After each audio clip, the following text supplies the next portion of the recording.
नमस्कार, स्वागत है आपका first India express Uttar Pradesh में। मैं हूं आपके साथ श्वेता मिश्रा। चलिए खबरों के सफर को शुरू करते हैं। यूपी बोर्ड ने परीक्षा की समय सारिणी जारी कर दी है। हाई स्कूल और इंटर दोनों की संयुक्त परीक्षाएं 24 अप्रैल से शुरू होंगी।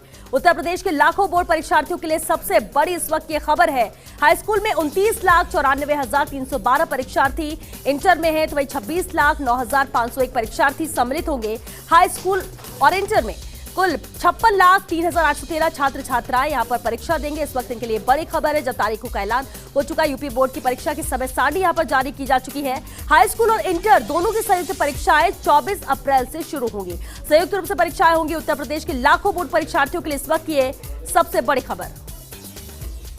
चलिए बढ़ते आगे। 11 माह बाद प्रदेश के मदरसों में रौनक लौटी है। कोरोना महामारी के कारण मदरसे बंद थे और बेसिक शिक्षा परिषद की तर्ज पर मदरसों में अब पढ़ाई होगी। कक्षा 6 से 8वीं तक के बच्चों की पढ़ाई आज से शुरू होगी और कक्षा 1 से 5वीं तक की कक्षाएं 1 मार्च से शुरू होंगी। मदरसों में कोरोना गाइडलाइन का पूरा ध्यान रखा जा रहा है, तो गाइडलाइन की पालना की जा रही है। 11 माह बाद प्रदेश के मदरसों में रौनक देखने को मिल रही। कोरोना महामारी के कारण यहाँ मदरसे बंद थे।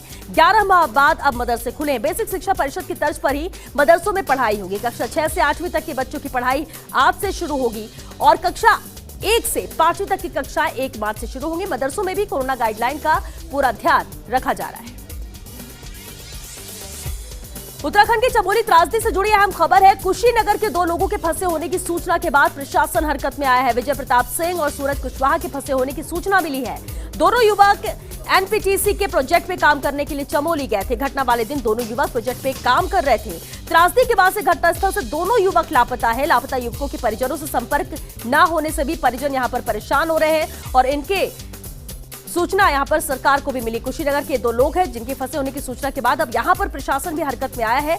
इन दोनों के नाम विजय प्रताप सिंह और सूरज कुशवाहा है, जिनके फंसे होने की खबर मिली है। बताया जा रहा है दोनों युवक एनपीटीसी के प्रोजेक्ट पे काम करने के लिए ही चमोली गए थे और घटना वाले दिन दोनों युवक प्रोजेक्ट के लिए काम कर रहे थे। त्रासदी के बाद से घटनास्थल से दोनों युवक लापता हो गए। लापता युवकों के परिजनों से संपर्क न होने से भी परिजन यहां पर परेशान हो रहे हैं। हालांकि जैसे ही जानकारी मिली प्रशासन भी हरकत में आया है। तलाश जारी है। बरेली में किसानों की गुहार, जमीन मुक्त करा दो सरकार। बरेली की तहसील बहेड़ी थाना शेरगढ़ के ग्राम मोहम्मदपुर के किसानों की गुहार है।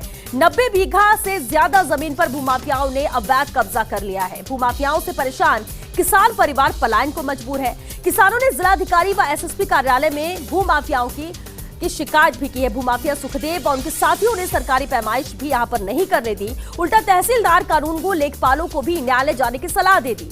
योगी सरकार वैसे तो लगातार भूमाफियाओं पर शिकंजा कस रही है, कार्रवाई कर रही है, लेकिन बरेली में अभी तक भूमाफियाओं पर कोई कार्रवाई नहीं की गई। इस कार्रवाई का इंतजार यहां पर लोग कर रहे हैं। जिस तरह से भूमाफिया यहां पर सक्रिय हैं। बरेली की तहसील बहेड़ी थाना शेरगढ़ के ग्राम मोहम्मदपुर के किसानों की गुहार है कि 90 बीघा से ज्यादा जमीन पर भूमाफियाओं ने अवैध रूप से कब्जा किया है। भूमाफियाओं से परेशान है किसान परिवार, जो पलायन को मजबूर है। किसानों ने जिलाधिकारी और एसएसपी कार्यालय में भी भूमाफियाओं की शिकायत की। भूमाफिया सुखदेव और उनके साथियों ने सरकारी पैमाइश भी यहां पर नहीं करने दी है। उल्टा तहसीलदार कानून को लेखपालों को यहां पर न्यायालय जाने तक की सलाह दे दी।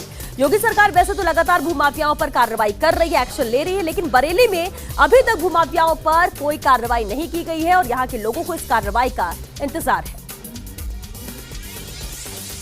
सहारनपुर किसान महापंचायत में प्रियंका गांधी ने संबोधित किया। प्रियंका ने पीएम मोदी पर निशाना साधा है। प्रियंका ने कहा कि पीएम अपनी जुबान के पक्के नहीं है। खरबपतियों के लिए धड़कता है इनका 56 इंच का सीना। इस देश को आत्मनिर्भर बनाने वाला किसान है। किसान का बेटा सीमा पर शहीद होता है। किसान का ही बेटा पीएम की सुरक्षा करता है, लेकिन प्रधानमंत्री किसान को नहीं पहचान रहे, उनका अपमान कर रहे हैं। कोरोना में कहां थे ये खरबपति मित्र जब लोग पैदल घर जा रहे थे? कांग्रेस सरकार आएगी तो ये कृषि कानून रद्द होगा। आप खड़े होइए, हिम्मत बनाइए, ये अस्तित्व का आंदोलन है। अपने संबोधन के दौरान ये अहम बातें प्रियंका गांधी वाड्रा ने कही। सहारनपुर किसान महापंचायत में प्रियंका गांधी ने संबोधित किया। संबोधन के दौरान उन्होंने सीधे तौर पर प्रधानमंत्री नरेंद्र मोदी पर निशाना साधा और कहा कि पीएम अपनी जुबान के पक्के नहीं है। खरबपतियों के लिए धड़कता है इनका 56 इंच का सीना। इस देश को आत्मनिर्भर बनाने वाला किसान है। किसान का बेटा सीमा पर शहीद होता है, ये कहना था प्रियंका गांधी का। किसान का ही बेटा पीएम की सुरक्षा करता है, लेकिन प्रधानमंत्री किसान को नहीं पहचान रहे, उनका अपमान कर रहे हैं। कोरोना में कहां थे खरबपति मित्र जब लोग पैदल घर जा रहे थे? कांग्रेस सरकार आएगी तो ये कृषि कानून रद्द होगा। इधर हिंदुओं के बीच जगह बनाने के प्रयास में है कांग्रेस। हाथ में रुद्राक्ष की माला के साथ दिखी यूपी प्रभारी प्रियंका गांधी वाड्रा। देहरादून एयरपोर्ट से निकलते समय रुद्राक्ष की माला के साथ प्रियंका दिखी हैं। प्रियंका ने कई मंदिरों में माथा भी टेका है। उत्तर प्रदेश में 3 दशक से राजनीतिक संकट झेल रही है कांग्रेस और अब मिशन 2022 के रण में उतरना चाह रही है। सॉफ्ट हिंदुत्व के मुद्दे के साथ ये जरूर नजर आया जब आज उत्तर प्रदेश में थी, सहारनपुर में थी प्रियंका। हिंदुओं के बीच जगह बनाने के प्रयास में कांग्रेस साफ नजर आ रही है, क्योंकि आज हाथ में रुद्राक्ष की माला के साथ यूपी प्रभारी प्रियंका गांधी वाड्रा नजर आई। देहरादून एयरपोर्ट से निकलते समय रुद्राक्ष की माला के साथ प्रियंका दिखी है। प्रियंका ने कई मंदिरों में माथा भी टेका। उत्तर प्रदेश में 3 दशक से राजनीतिक संकट झेल रही है कांग्रेस और अब मिशन 2022 के रण में उतरना चाह रही है सॉफ्ट हिंदुत्व के मुद्दे के साथ। अयोध्या में नेताजी का चुनावी गणित, ताव देखा न ताव, कर दिया टैक्स माफ। अयोध्या के विकास को लेकर सपा नेता पवन पांडे का बयान। सपा सरकार आते ही सभी टैक्स होंगे माफ। अयोध्या नगर निगम के सभी टैक्स माफ होंगे। अगर भाजपा सरकार की राम के प्रति श्रद्धा है तो अयोध्या को टैक्स फ्री करें, ये अहम बात इन्होंने कही है। तो अयोध्या में नेताजी का ये चुनावी गणित है, आओ देखा ना ताओ, सीधे तौर पर टैक्स माफ कर दिया। अयोध्या के विकास को लेकर सपा नेता पवन पांडे का ये बयान सामने आया। सपा सरकार आते ही सभी टैक्स होंगे यहाँ पर माफ, ये उन्होंने बड़ी बात कही। अयोध्या नगर निगम के सभी टैक्स माफ होंगे। अगर भाजपा सरकार की राम के प्रति श्रद्धा है तो अयोध्या को टैक्स फ्री करें। तो अयोध्या में नेताजी का ये चुनावी गणित है, जहां पर ये अहम बयान दिया है सपा नेता पवन पांडे ने, और कहना यही कि सपा की सरकार आते ही सभी टैक्स यहां पर माफ कर देंगे। अगर भाजपा सरकार की राम के प्रति श्रद्धा है तो अयोध्या को टैक्स फ्री करें।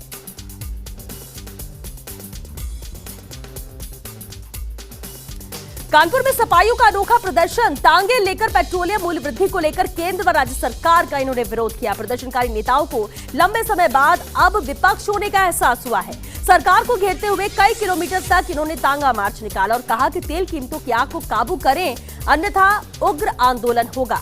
तो कानपुर में सपाइयों का यह अनोखा प्रदर्शन आज देखने को मिला। बढ़ती तेल और पेट्रोल डीजल की कीमतों को लेकर इनका यह विरोध था। तांगे लेकर पेट्रोलियम मूल्य वृद्धि को लेकर केंद्र व राज्य सरकार का इन लोगों ने विरोध किया है। प्रदर्शनकारी नेताओं को लंबे समय बाद अब विपक्ष होने का एहसास हुआ है। सरकार को घेरते हुए कई किलोमीटर तक इन्होंने तांगा मार्च निकाला और कहा कि तेल कीमतों की आग को काबू करे सरकार, अन्यथा उग्र आंदोलन किया जाएगा। इधर चीनी मिल बंद होने पर सपा कार्यकर्ताओं ने कप्तानगंज एसडीएम को घेरा है। 100 करोड़ रुपए की पेराई के बाद भी किसानों का भुगतान बाकी है। बिना नोटिस व सूचना के मालिक ने बंद की है चीनी मिल। भुगतान को लेकर सपा व किसानों ने एसडीएम को भी घेरा। किसानों का अभी भी खेतों में गन्ना पड़ा है। पूर्व मंत्री राधेश्याम सिंह के नेतृत्व में ये घेराव किया जा रहा है। तो चीनी मिल बंद होने पर ही सपा कार्यकर्ताओं ने कप्तानगंज एसडीएम को घेरा है। 100 करोड़ रुपए की पेराई के बाद भी किसानों का भुगतान अभी बाकी। अब तक किसानों का भुगतान नहीं किया गया। बिना नोटिस और सूचना के मालिक ने चीनी मिल ही बंद कर दी। भुगतान को लेकर सपा व किसानों ने एसडीएम का घेराव किया। किसानों का अभी भी खेतों में गन्ना पड़ा है। पूर्व मंत्री राधेश्याम सिंह के नेतृत्व में ही ये घेराव एसडीएम का किया गया। लखनऊ के बलरामपुर हॉस्पिटल में अव्यवस्थाओं का आलम है। सरकारी हॉस्पिटल में बड़े बड़े स्पेशलिस्ट होने के दावे होते हैं, लेकिन डॉक्टर स्टाफ की आवाजाही की सुध लेने वाला यहाँ पर कोई नहीं है। चिकित्सक समय से नहीं पहुंच रहे हैं हॉस्पिटल, तीमारदारों की लाइन लगी हुई है। आखिर कहां है डॉक्टर साहब? सूत्रों के मुताबिक प्राइवेट प्रैक्टिस में बिजी रहते हैं धरती के भगवान। एसएसबी वार्ड में बैठा मिला चपरासी डॉक्टर साहब यहाँ पर नदारद थे। सवाल ये कि आखिर डॉक्टर साहब गायब कहां रहते हैं? लखनऊ के बलरामपुर हॉस्पिटल में अव्यवस्थाओं का आलम है। सरकारी हॉस्पिटल में बड़े बड़े स्पेशलिस्ट होने के दावे तो यहाँ बहुत होते हैं, लेकिन डॉक्टर स्टाफ की आवाजाही की सुध लेने वाला यहाँ पर कोई नहीं है। कब किसके मौजूदगी है, कब कौन नहीं है, ये कोई सुध नहीं लेने वाला यहाँ। चिकित्सक समय से नहीं पहुंच रहे हैं हॉस्पिटल, तीमारदारों की लंबी लाइन लगी हुई रहती है। और आखिर कहां है डॉक्टर साहब, ये एक अहम सवाल है, क्योंकि तीमारदारों की लंबी कतारें हैं, लेकिन डॉक्टर यहाँ से नदारद है। सूत्रों के मुताबिक प्राइवेट प्रैक्टिस में बिजी रहते हैं धरती के भगवान। बहराइच के मेडिकल कॉलेज में अंधेर गर्दी है। नित्य नए घोटालों में बहराइच मेडिकल कॉलेज की चर्चा रहती है। 400 कर्मियों का ईपीएफ घपला कर गई है कंपनी। 80 लाख के ईपीएफ को कॉलेज में लगी आउटसोर्सिंग कंपनी ने दबाया है। सैकड़ों कर्मचारियों की सिक्योरिटी मनी भी कंपनी यहां पर वापस नहीं कर पाई। अहम खबर बहराइच से, जहां मेडिकल कॉलेज में अंधेर गर्दी का आलम है। नित्य नए घोटालों में बहराइच मेडिकल कॉलेज हमेशा चर्चाओं में रहता है और अब 400 कर्मियों का ईपीएफ घपला कर गई है ये कंपनी। 80 लाख के ईपीएफ को कॉलेज में लगी आउटसोर्सिंग कंपनी ने दबा दिया है। तो वहीं सैकड़ों कर्मचारियों की सिक्योरिटी मनी भी कंपनी ने वापस नहीं की।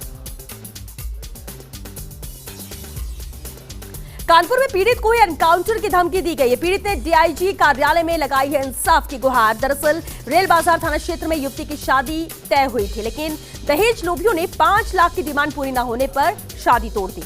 तो पीड़िता के परिजनों ने सुजातगंज चौकी में शिकायत दर्ज कराई।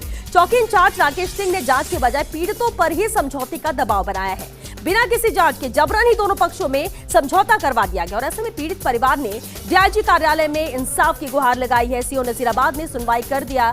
इंसाफ दिलाने का भरोसा उन्होंने सुनवाई की और भरोसा दिलाया है कि इन्हें इंसाफ यहां पर मिलेगा। तो कानपुर में पीड़ित को ही एनकाउंटर की धमकी दी जा रही है। पीड़ित ने डीआईजी कार्यालय में इंसाफ की गुहार लगाई है और मामला आपको बता दें, दरअसल रेल बाजार थाना क्षेत्र में युवती की शादी तय हुई थी, लेकिन दहेज लोभियों ने 5 लाख की डिमांड पूरी न होने पर यह शादी तोड़ दी और इसके बाद पीड़िता के परिजनों ने सुजातगंज चौकी में दर्ज कराई है शिकायत। चौकी इंचार्ज राकेश सिंह ने जांच के बजाय इस मामले में पीड़ितों पर ही समझौते का दबाव बनाया और बिना किसी जांच के जबरन ही दोनों पक्षों में समझौता करवा दिया गया और ऐसे में पीड़ित परिवार ने डीआईजी कार्यालय में इंसाफ की गुहार लगाई है। सीओ नजीराबाद ने सुनवाई कर इंसाफ दिलाने का आश्वासन दिया है। वहीं कानपुर में एंटी रोमियो फोर्स के दावे हवा हो चुके हैं। शराबी मंचलों का लड़कियों से छेड़छाड़ का सिलसिला जारी है। मंचलों की हरकत से एक युवती का सब्र का बांध टूट गया। युवती ने अपने भाइयों से मंचलों की शिकायत की। पीड़िता के भाइयों ने मंचले युवकों की जमकर धुनाई कर दी, लेकिन कानपुर की पुलिस ने फिर भी सुध नहीं ली। किदवई नगर थाना क्षेत्र के ई ब्लॉक का ये पूरा घटनाक्रम है। लगातार दावे तो किए जाते हैं एंटी रोमियो फोर्स के, लेकिन यहाँ पर दावे हवा होते नजर आए। कानपुर का ये मामला जहाँ शराबी मंचलों का लड़कियों से छेड़छाड़ का सिलसिला जारी है। मंचलों की हरकतों से एक युवती का सब्र यहाँ पर टूट चुका है। सब्र का बांध टूटा तो युवती ने अपने भाइयों से मंचलों की शिकायत कर दी। पीड़िता के भाइयों ने मंचले युवकों की जमकर धुनाई कर दी, लेकिन कानपुर की पुलिस ने फिर भी इस मामले को लेकर सुध नहीं ली है। किदवई नगर थाना क्षेत्र के ई ब्लॉक का ये पूरा घटनाक्रम है। उत्तर प्रदेश में छात्रा के साथ छेड़छाड़ हुई है। बीबीएयू में छात्रा पर अश्लील कमेंट किए गए। विरोध करने पर युवकों ने उसके भाई के साथ मारपीट की। शिकायत पर आशियाना थाना पुलिस ने 2 युवकों को भी गिरफ्तार किया है। आरोपी रोहन सागर और सोनू कुमार को गिरफ्तार किया गया। पुलिस टीम अन्य लोगों की गिरफ्तारी के लिए यहां पर लगातार दबिश दे रही है ताकि उनकी गिरफ्तारी हो सके। छेड़छाड़ छात्रा के साथ की गई है। बीबीएयू में छात्रा पर अश्लील कमेंट किए गए और विरोध करने पर युवकों ने उसके भाई के साथ मारपीट कर दी। शिकायत की गई। शिकायत पर आशियाना थाना पुलिस ने 2 युवकों को हालांकि गिरफ्तार किया। आरोपी रोहन सागर और सोनू कुमार को गिरफ्तार किया गया। पुलिस टीम अन्य लोगों की गिरफ्तारी के लिए दबिश भी दे रही है। सीतापुर के स्कूल में बार बालाओं का डांस। वोटर्स को लुभाने के लिए यहां डांस पार्टी कराई गई है। प्रधान प्रत्याशी की डांस पार्टी का वीडियो वायरल हो रहा है। सकरन थाना क्षेत्र के प्राथमिक विद्यालय शरीफपुर का यह मामला है। स्कूल परिसर में आयोजित हुई डांस पार्टी यहां चर्चा का विषय बन चुकी है। हालांकि फर्स्ट इंडिया न्यूज इस वायरल वीडियो की पुष्टि नहीं करता है, लेकिन वीडियो तेजी से वायरल हो रहा है। सीतापुर का यह मामला जहां स्कूल में बार बालाओं का डांस हुआ। वोटर्स को लुभाने के लिए ही ये डांस पार्टी आयोजित कराई गई थी। प्रधान प्रत्याशी की डांस पार्टी का वीडियो तेजी से वायरल हो रहा है। सकरन थाना क्षेत्र के प्राथमिक विद्यालय शरीफपुर का यह मामला है। कानपुर के घाटमपुर में फिर सामने आई अंधविश्वास की घटना। पूजा अर्चना के नाम पर महिला ने समाधि ली है। भगवान शंकर के प्रकट होने के नाम पर 48 घंटों की ये समाधि है। 5 साल से महिला भगवान शंकर की पूजा कर रही है। कई दिनों से महिला बिना खाए पिए यहाँ पर पूजा अर्चना कर रही है।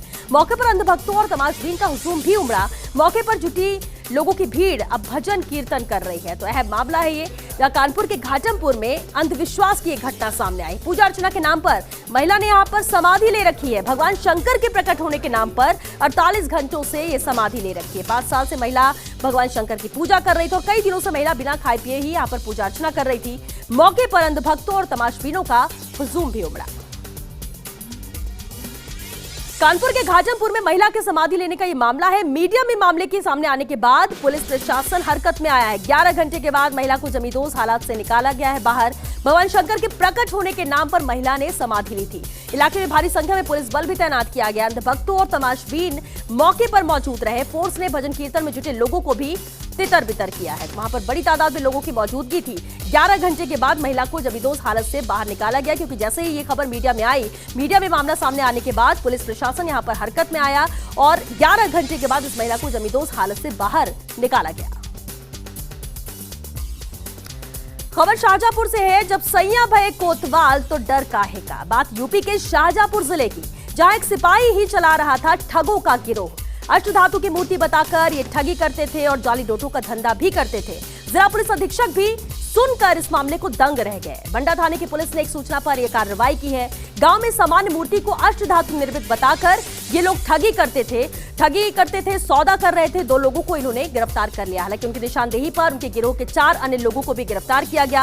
पकड़े गए लोगों में उत्तर प्रदेश पुलिस का निलंबित सिपाही संजीव कुमार भी शामिल है। वहीं वर्ष 2010 में शाहजहांपुर में तैनाती के दौरान एक एटीएम लूटकांड में भी ये शामिल था। खबर गोरखपुर से, जहां एक विवाह ऐसा भी, जेल जाने के डर से प्रेमी ने थाने में ही प्रेमिका से ब्याह रचाया। महाराजगंज जिले के पनियरा युवक ने कुछ ऐसा किया है। अपनी ननिहाल की युवती से उसे प्रेम प्रसंग था, लेकिन युवती के परिजन राजी नहीं थे। जेल की हवा खाने के भय से युवक ने तरीका निकाला, पहुंच गया थाने और रचा लिया विवाह। युवक और युवती दोनों ही बालिग हैं। युवक खुद शादी का प्रस्ताव लेकर थाने गया तो पुलिस ने पहल करते हुए थाना परिसर स्थित मंदिर में खुशी खुशी दोनों की शादी करा दी। और चलिए, अब वक्त हो गया